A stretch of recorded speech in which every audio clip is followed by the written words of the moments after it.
మణికంఠుడి బాల్య దివ్య చరిత్ర. స్వామియే శరణం అయ్యప్ప.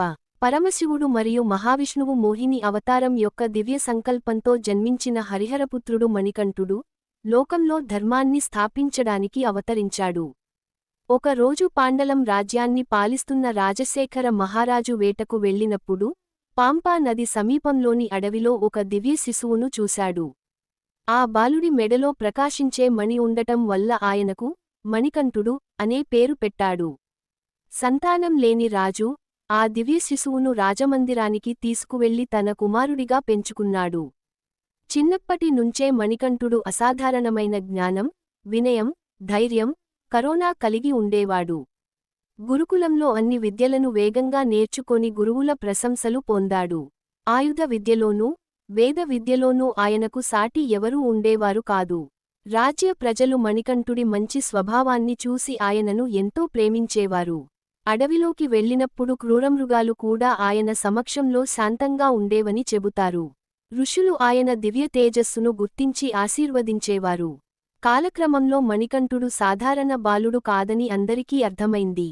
ధర్మాన్ని కాపాడటానికే ఆయన అవతరించాడని ఋషులు రాజుకు వివరించారు.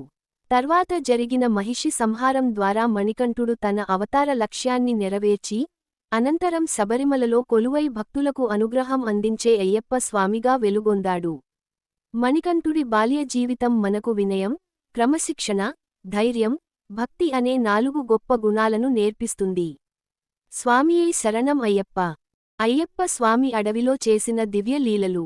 స్వామియే శరణం అయ్యప్ప. పాండలం రాజుకు దత్తపుత్రుడిగా పెరిగిన మణికంఠుడు చిన్న వయసులోనే అసాధారణమైన దైవశక్తిని ప్రదర్శించాడు. రాజ్యం చుట్టూ ఉన్న ఘనమైన అడవుల్లో ఋషులు, భక్తులు రాక్షసులు మరియు క్రూరమృగాల భయంతో జీవించేవారు. ఒక రోజు మణికంఠుడు ఒంటరిగా అడవిలోకి ప్రవేశించాడు. ఆయన అడుగులు పడిన చోట ప్రకృతి ప్రశాంతమైంది.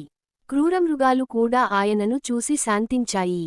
ఋషులు ఆ బాలుడిలో దివ్య తేజస్సును గుర్తించి ఆశీర్వదించారు. అదే సమయంలో మహిషి అనే రాక్షసి తన దుష్టశక్తులతో ప్రజలను బాధిస్తోంది. దేవతల ప్రార్థనతో మణికంఠుడు ఆమెను ఎదుర్కొన్నాడు. భీకరమైన యుద్ధం అనంతరం మహిషిని సంహరించి ధర్మాన్ని స్థాపించాడు. దేవతలు ఆకాశం నుండి పుష్పవర్షం కురిపించి ఆయనను స్తుతించారు. మహిషి సంహారం తర్వాత పాండలం రాజు ఆయనను తిరిగి రాజమందిరానికి రావాలని కోరాడు. కాని మణికంఠుడు తన అవతార లక్ష్యం పూర్తయిందని తెలిపాడు. శబరిమల పర్వతంపై తన దివ్యస్థానాన్ని ఏర్పరచి, భక్తులందరికీ అనుగ్రహం అందిస్తానని వరమిచ్చాడు. అప్పటి నుంచి లక్షలాది మంది భక్తులు 41 రోజుల దీక్షతో, నియమ నిష్ఠలతో శబరిమల యాత్ర చేసి, స్వామియే శరణం అయ్యప్ప అని జపిస్తూ స్వామిని దర్శించుకుంటున్నారు. ఈ దివ్యలీలలు మనకు ఒక గొప్ప సందేశాన్ని ఇస్తాయి. ధర్మాన్ని రక్షించేవారికి దైవం ఎల్లప్పుడూ తోడుగా ఉంటుంది. భక్తి, వినయం, క్రమశిక్షణతో జీవించిన వారిపై అయ్యప్ప స్వామి అనుగ్రహం ఎల్లప్పుడూ ఉంటుంది. స్వామియే శరణం అయ్యప్ప.